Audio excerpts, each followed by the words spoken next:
こんにちは、ウルトラマイクロマニアックスです。今日は、久しぶりの新作マイクロヘリ、WL トイズ V911S のレビューをお送りします。前作 V911 から7年越しの後継機、末尾に付けられた S は何を意味するのか見ていきましょう。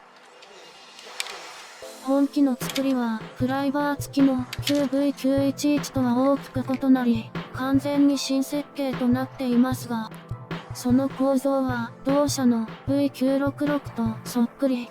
スワッシュプレートとブレードグリップ、受信機が違うだけで、他のパーツは互換性がありそうです。そうそう、互換があるといえば、バッテリーもコネクタを含めて V966 や K100 と同じ。WL トイズの V966 と V911S は、ハイス会社の HFP80 と HCP80 のような兄弟関係みたいです。受信機とグリップ、サーボのパーツが安ければ CP ステップアップが格安で可能かもしれませんね。さて、RTF パッケージの本機に付属する送信機には、いくつか従来なかった機能が備わってます。左ショルダーにあるのが、ラダーレートボタンで、ビートオン1回がローレート、ビートオン2回がハイレートとなってます。右ショルダーにあるボタンは、ジャイロ初期化ボタン。長押しでオンにすると、機体のジャイロを初期化します。もう一度長押しでオフ。このやり方は、別途映像でご紹介します。所詮、RTF 付属の送信機なので、評価するのもナンセンスなのですが、スティックの無応答範囲、俗に言う、デッドバンドがすごく広いので、映像で見ていただこうと思います。まず、センター部分に、広大なデッドバンド。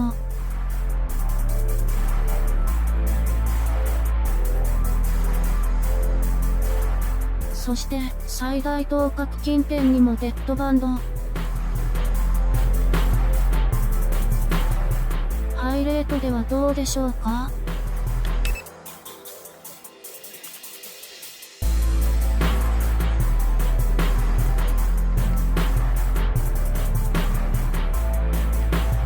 広大なデッドバンドに変化はありませんね。ただでさえジョイスティックを利用した貧弱なスティックだというのに、うどまりを優先するこの作り方は、中国人自身が中国製部品を信頼していない証拠。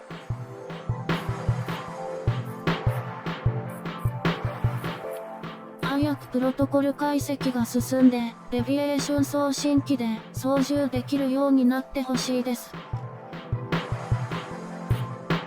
ホバリングテスト。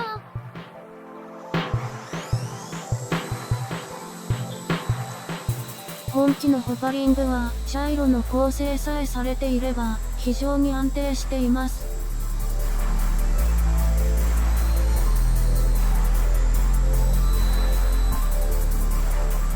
ピルエットをしても、滑ることはなく、ほぼその場で、くるくる回ります。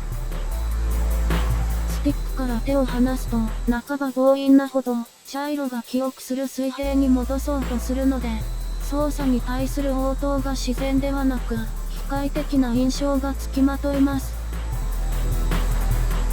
フライバーによるスタビライズのような揺り返しはないのですが、付属送信機のデッドバンドと相まって、低速時の操作はとてもギクシャクします。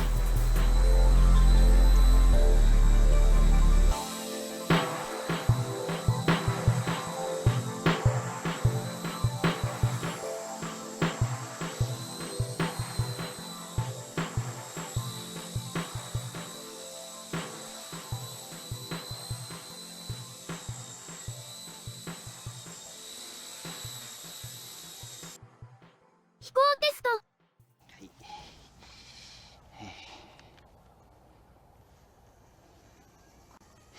ってみましょうかね。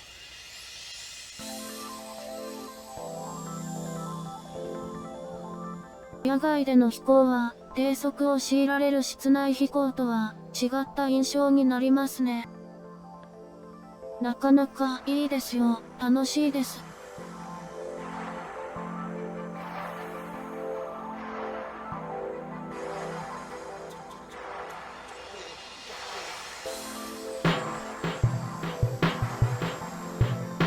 ラダーレートがローでも、微風なら風に負けずに自在に飛べます。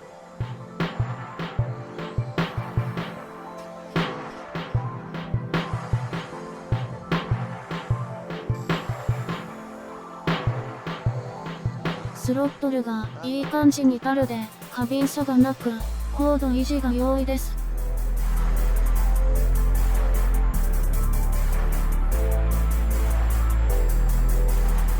ただ、ハイレートに関係なく、ラダーの効きが良くて回答も早いので、旋回させるつもりが、ピルエットになっちゃう。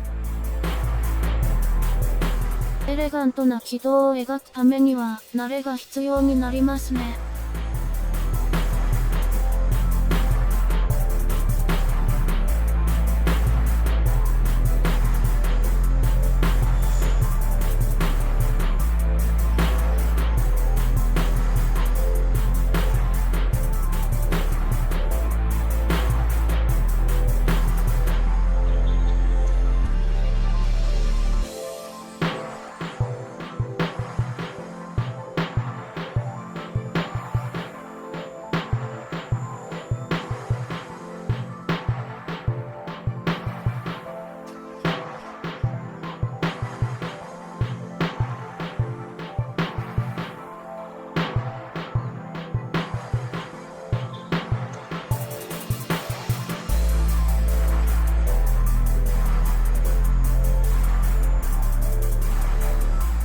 およそ4分飛べますが、バッテリー残量で浮力が大きく左右されますね。最後の方は、下降を始めると地面にタッチするまで止まりません。